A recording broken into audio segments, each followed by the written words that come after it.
Do we have any kind of microphone that allows me to project? No? Only your voice. Okay then. All right, I'm going to start again. Thank you all for coming, and I think the size of this crowd reflects the fact that the community is extraordinarily concerned about the rise in crime along this avenue, but other neighborhoods in Ward 3. And we're here to talk about the particular incident that occurred here this morning. We've been joined by Commander Bedleon. We have Commissioner Davis. Our other commissioners are here as well.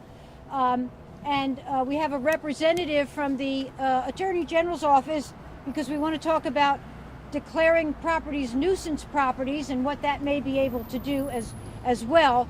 Before we get started, though, I would ask you, please, could we have a brief moment of silence to acknowledge that there was a death here this morning?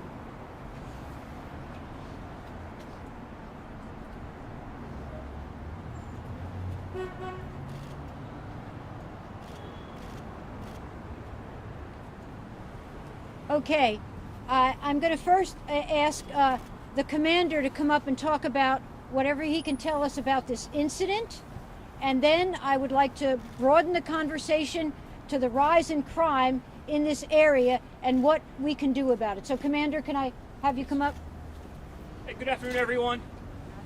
My name is Duncan Bedley. I'm the commander of the 2nd District. Thank you for being here. I'd like to thank Councilmember Cheh, as well as the many ANC commissioners. I also know we have representatives from OAG and other DC government agencies, so thank you all for your attention in this matter.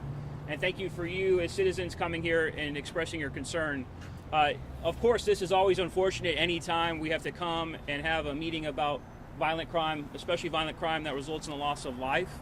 As you all know, in our city, a city where I'm a father and I raised 3 kids, and it's always concerning, we had over 200 homicides last year. Unfortunately, this is our first homicide in the 2nd District this year. Last year we had 4, but any loss of life is incredibly devastating, and we're going to do everything we can. Our detectives and our officers working together, working with the community, soliciting your help to get information so we can bring this to closure with an arrest. In terms of what happened in the events that happened this morning, at 3:30, officers received a call for a shooting. Sounds of gunshots reported right behind me at 4400 Connecticut Avenue. When they arrived, they found 2 victims who suffering from gunshot wounds. One of them was later pronounced dead, unfortunately. Detectives are working on this case. Officers were on the scene here. We later found out that additional victims ended up at the hospital. We learned that they were also here at 4400 Connecticut Avenue, and they suffered gunshot wounds. So we had a total of 5 victims, 4 of whom are likely to recover right now. In terms of what happened, there was a party at this hotel in one of the hotel rooms, and then individuals arrived, and what looks like took place was an exchange of gunfire. It's very preliminary, but detectives are actively investigating it. Well, we ask you all, as we get this call, we ask for you all to come and give us a phone call. If you see something, let us know. You can call us, our Command Information Center, 202-727-9099, and you can also text us a tip at 50411. That includes video, images. Just get us the information. Come to us and let us know what's going on, and we will gladly look into that. I see Chief Conti coming here, so I'm going to defer to him for further information. Thank you. Just give it a brief summary. Oh, you talked about this already? Hi, Councilmember. How are you? Good to see you. Well, good. For the lady in the back, can you hear me now, ma'am? Can you hear me? This is the best mic that they have. Well, first of all, thank everyone for coming out this evening. I want to thank the council member, Commander Bedleon, for being here. Just to give you an update on where we stand with the case, I just got an update a few minutes ago. We're still working to identify we're still working to identify the deceased person and make notification to next of kin. So we're still working on that. As the story is starting to shape up a little bit more, it appears that maybe some domestic overtones, that the individuals involved all kind of knew each other. So we're working through that. We don't have all of the answers just yet, but I'm confident that very soon we'll be able to do the things that we need to do, get the information that we need to get to close this case. So far, most of the people that we're talking to have been cooperating with law enforcement, which is a good thing, and I think that will be help us really successfully close this case. Unfortunately, someone lost their life. Several other people were injured, and this was all contained to a single room inside of this hotel. Commander Bedleon can certainly speak to the issues that some of the community members have complained about in the area. I'm certainly familiar with this area. I come here quite frequently. In fact, I think I got clothes in this cleaners here I need to pick up after the press conference is over with, but I frequent this area quite frankly with my son. So I'm familiar with some of the issues that the community members have raised, and we are certainly committed to working with community members. I think they have done a walkthrough or something. And on what date? January 14th. On January the 14th, a walkthrough with MPD was conducted here to identify the law enforcement issues, but understanding that there are also some issues that are not necessarily law enforcement issues that require attention. And certainly I'm sure the ANC Commissioner and Commander Bedleon can speak to those issues. But certainly it is my commitment, the commitment of the Metropolitan Police Department, that for the things that are law enforcement, we will focus on. We're going to close this case. We're going to arrest the individuals responsible for it, as well as the other things that are brought to our attention with respect to crime in this area. When we have issues, and I think when we talk about some of the drug issues that are seen sometimes in this area. In fact, I was in the cleaners one day, and some residents had commented about individuals that were like walking up and down the street just kind of openly smoking marijuana, right? That is an issue for residents. It's illegal to consume marijuana in public. So we've heard of some issues like that, and I'm sure that there are probably others that we'll hear about today. But I want the community to know that I'm invested here, and the Metropolitan Police Department is deeply invested here in making sure that these issues are resolved. So there may be some questions, but I just wanted to come. Yeah, absolutely. Come on. Yeah. Some general things. And hold on a second. Just speak up so this lady right back here can hear your voice. I'll yell it back to you after you tell me. Commander, we understand that MPD has been called to this location dozens of times since summer, number one. Can you confirm that? And what type of calls those were for? Yes, so in the last 2 years, I believe our total calls for service count is 268 at this location. Is that more than it had been the previous 2 years? It is higher. In the summer of 2021, in the spring of 2021, we did receive a number of 911 calls related to, as the chief mentioned, people smoking marijuana. So we sent our crime suppression team, we sent our patrol officers to the area, we saturated it with special attention. We issued summons to folks who are caught consuming marijuana on public space, what we call a PD 61D. It's like an arrest, but it's a ticket. Commander, in addition to those, I understand that broadening it out maybe a quarter mile each way, that area has also experienced, according to the neighbors, an increase in some crimes, and I believe the council member's vehicle theft, where her vehicle was taken, was east from where we are.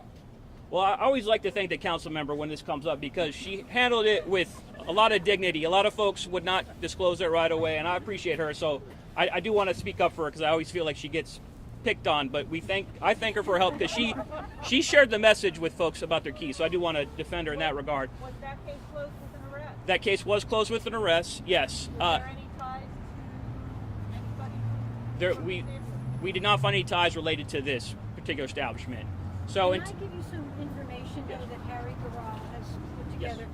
Yes. We had a crime meeting, and it was related, to the Van Ness area and this area in general. And there's a man over there. He couldn't come today because he's out of town. But he's tried to gather up some of the crime statistics, and the commander can speak to this. He's telling me, according to MPD, crime is up 258 crimes in this PSA compared to the last 3 years. With the previous 3 years. And on a percentage basis, this is based upon MPD's raw numbers. If correct, PSA 203 is by far the worst percentage change in the district. Overall crime is up 26%, violent crime 68%. If that's correct, Ward 3 may have an improvement in some other areas, but we're the worst in the district according to those numbers, and we're asking for confirmation about that. The fact of the matter is that our crime rate has gone up. And I believe it has a lot to do with the fact that there's irresponsible and mismanaged behavior by the Department of Human Services.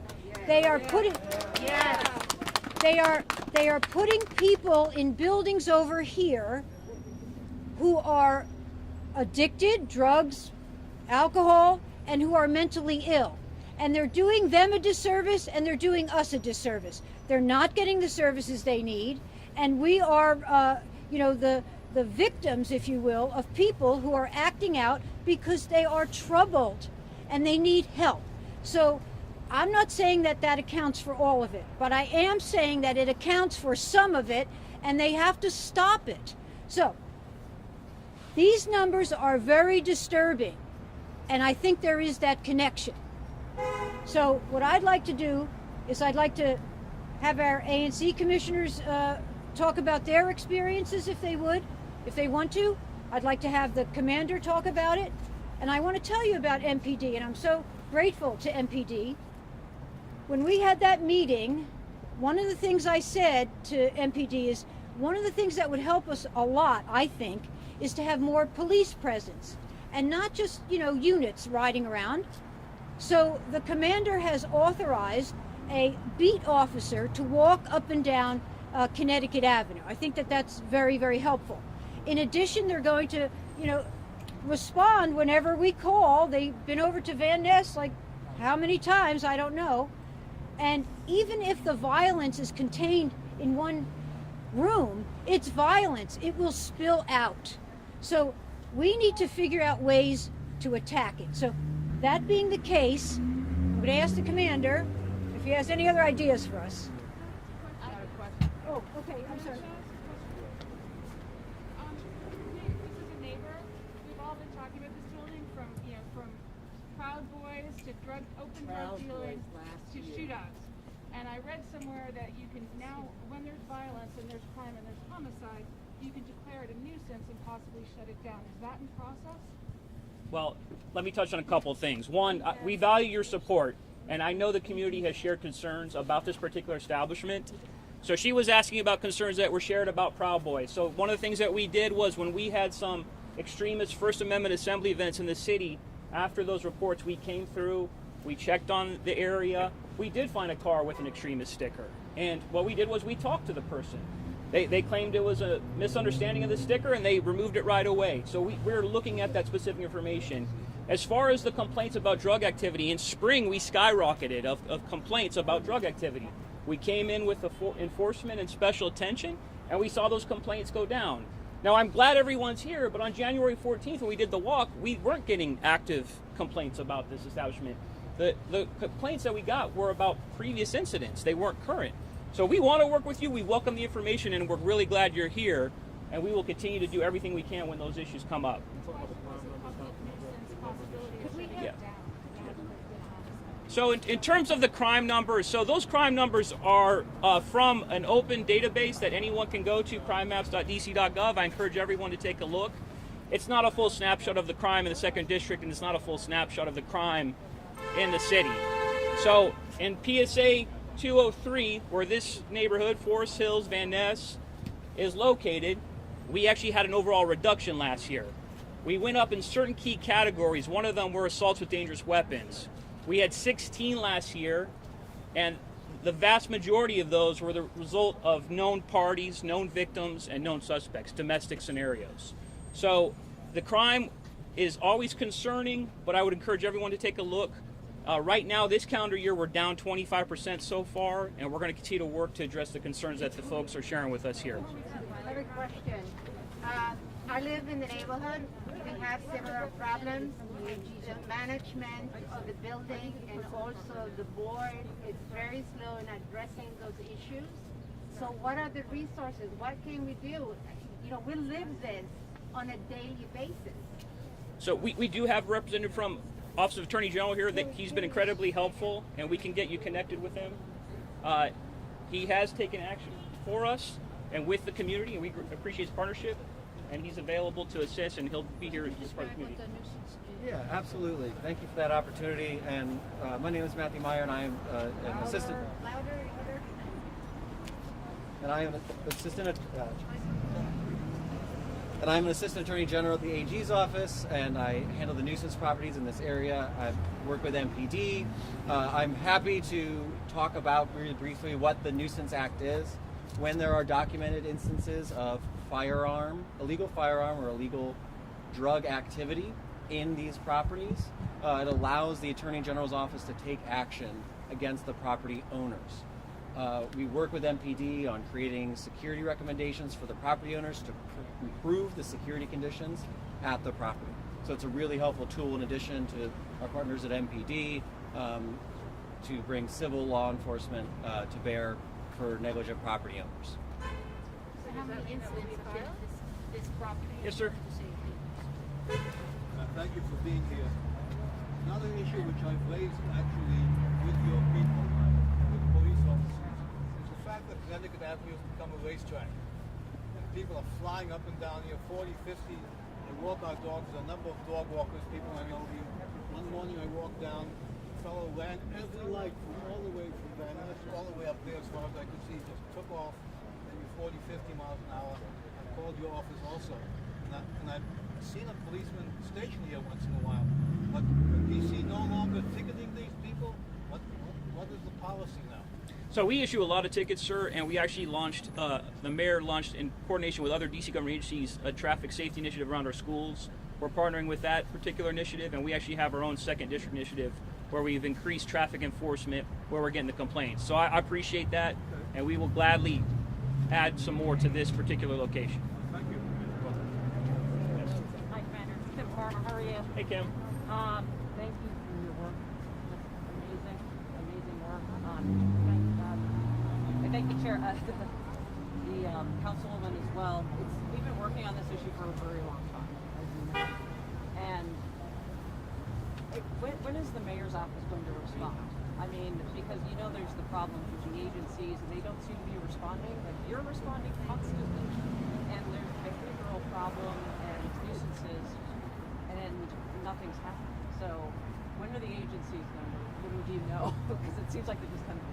Well, we gladly work together with our other government partners. As many of you know, we launched an initiative with DBH this year about evaluating and assessing calls that they can partner with us on.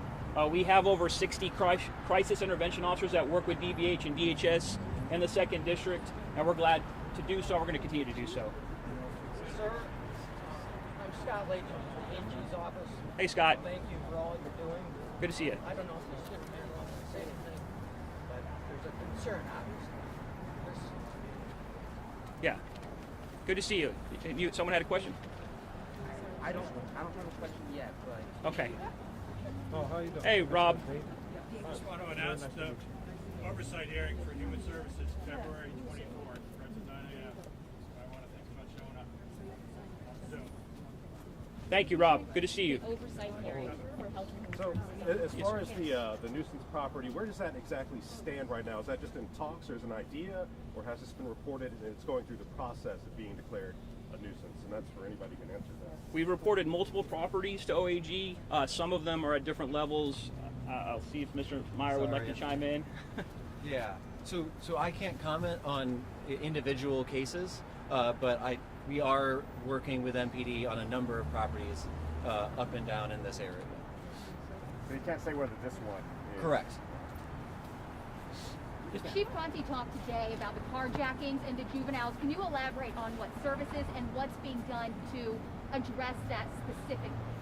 Yeah, well, I won't talk specifically about the services, because the MPD doesn't offer those services. We arrest people who carjack people. That's what we do.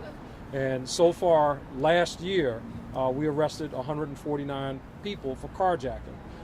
100 of those were juveniles. Yeah. So far this year, there have been 48 arrests for carjacking, and of those 48 arrests, or 43 arrests for carjacking, 23 of those are juveniles. So I think clearly it's certainly an issue that we have to look at. And as I've said earlier, so we make the arrests.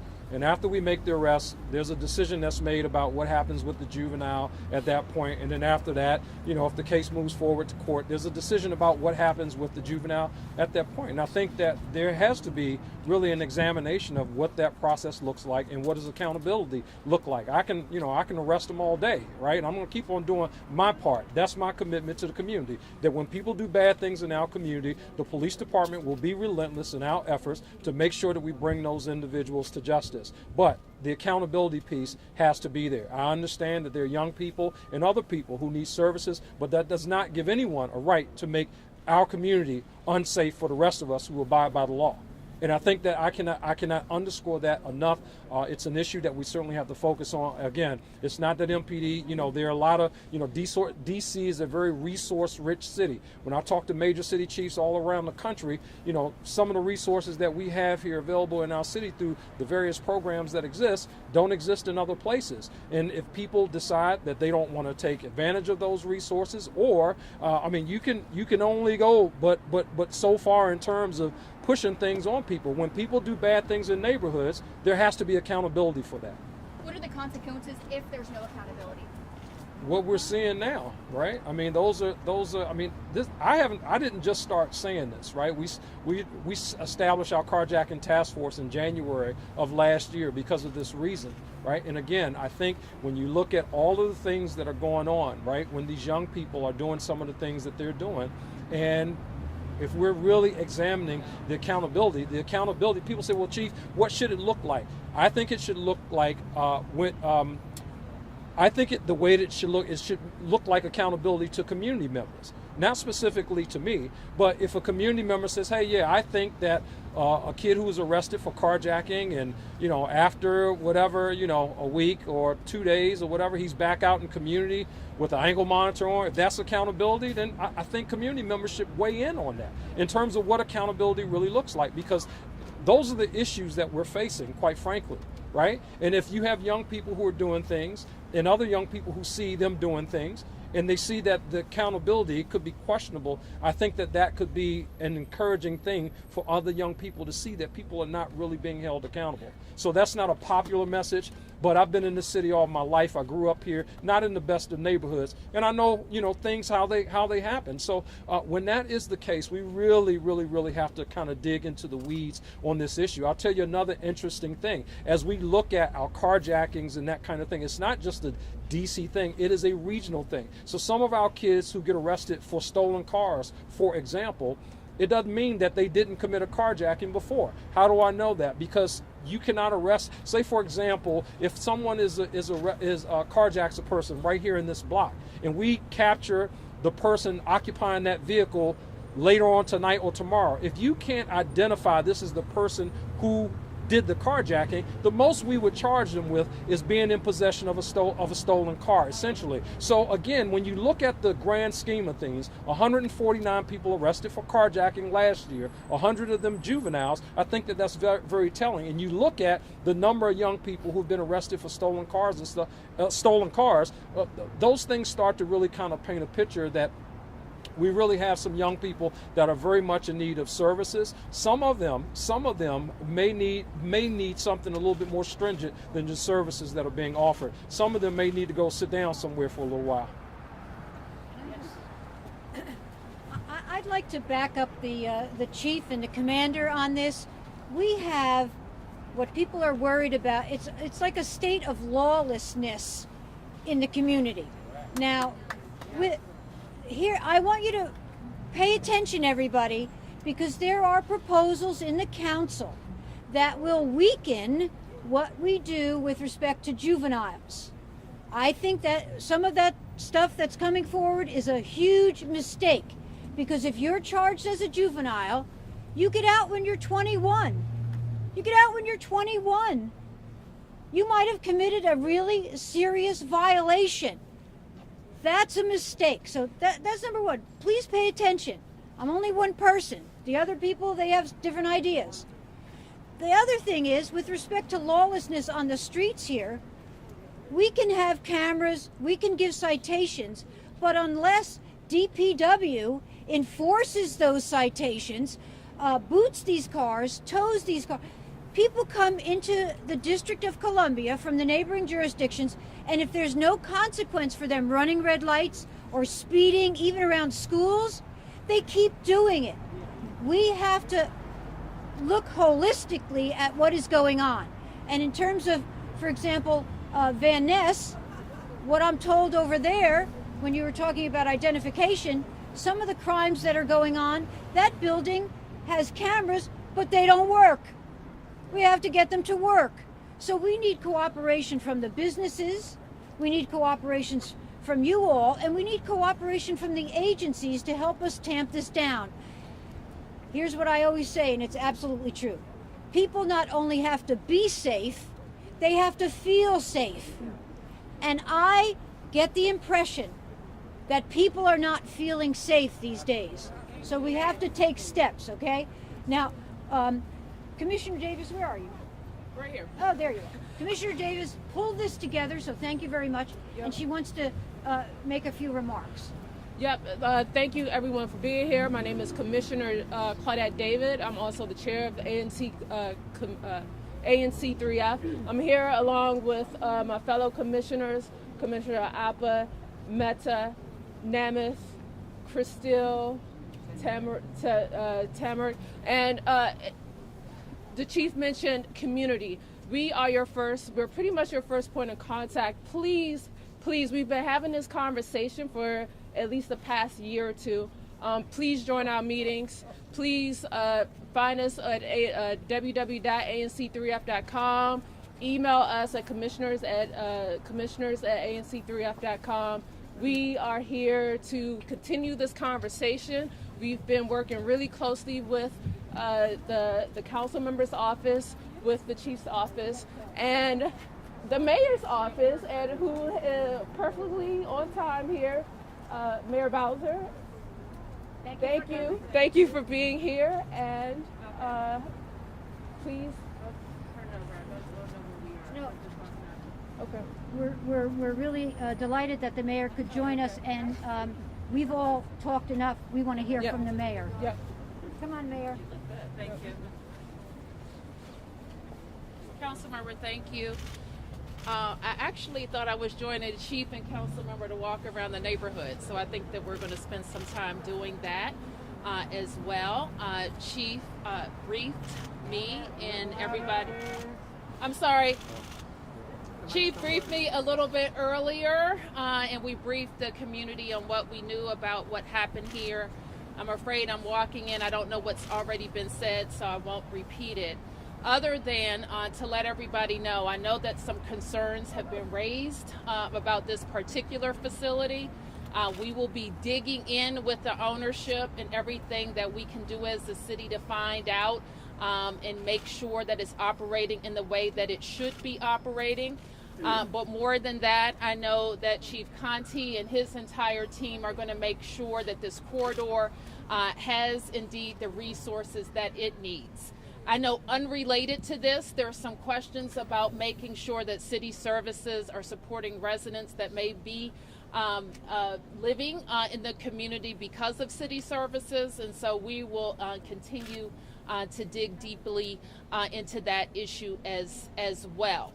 I also want to just make sure, and I'm sure that the chief has already mentioned this, and I know Councilmember Cheh shares our view, that we have to treat all gun crime seriously, no matter where it happens and no matter who is doing it.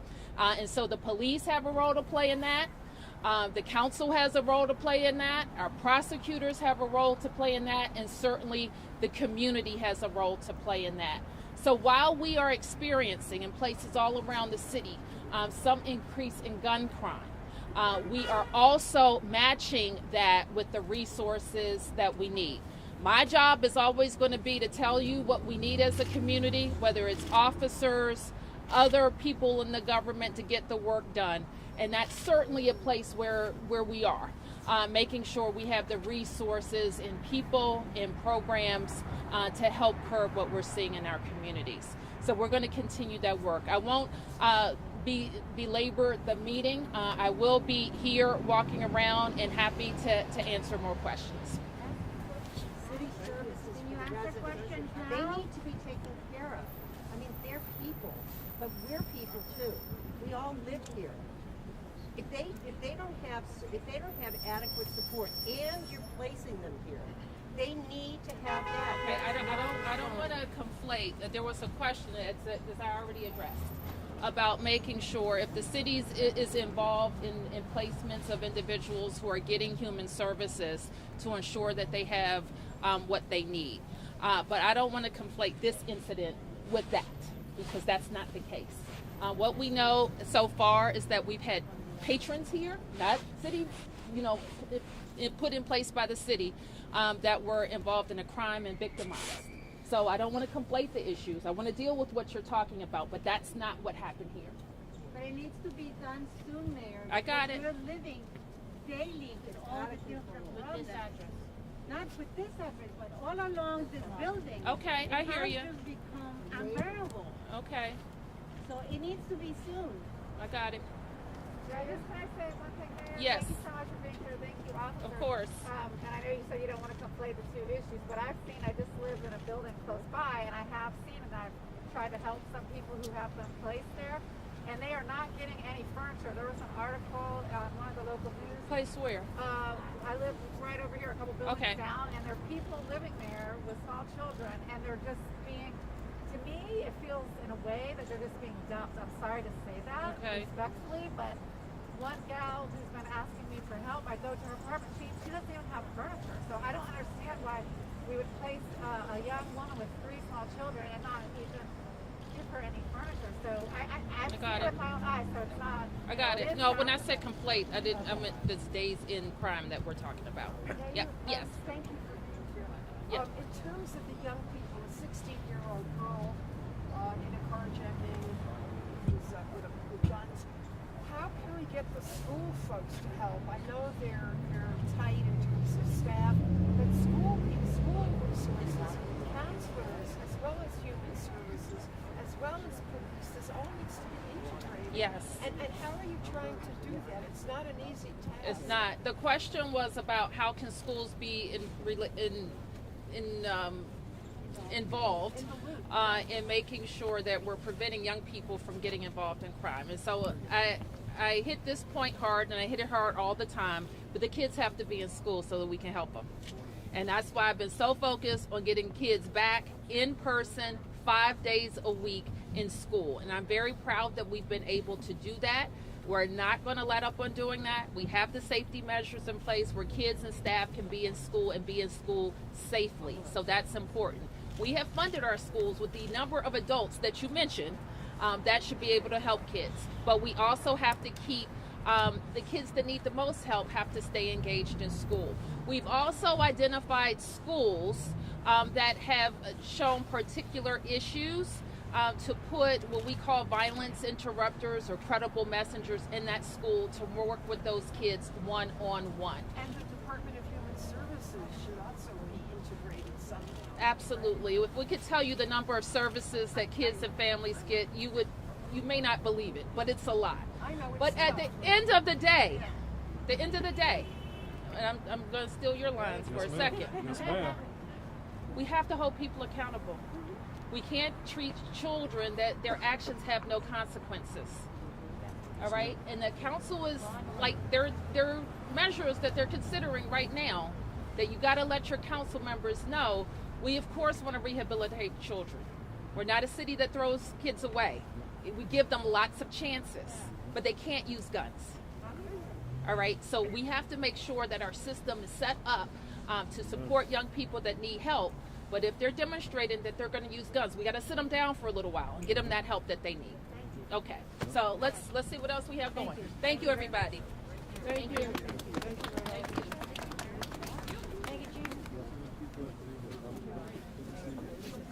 Everyone, thank you so much for your attendance. Please keep in touch with the ANC commissioners.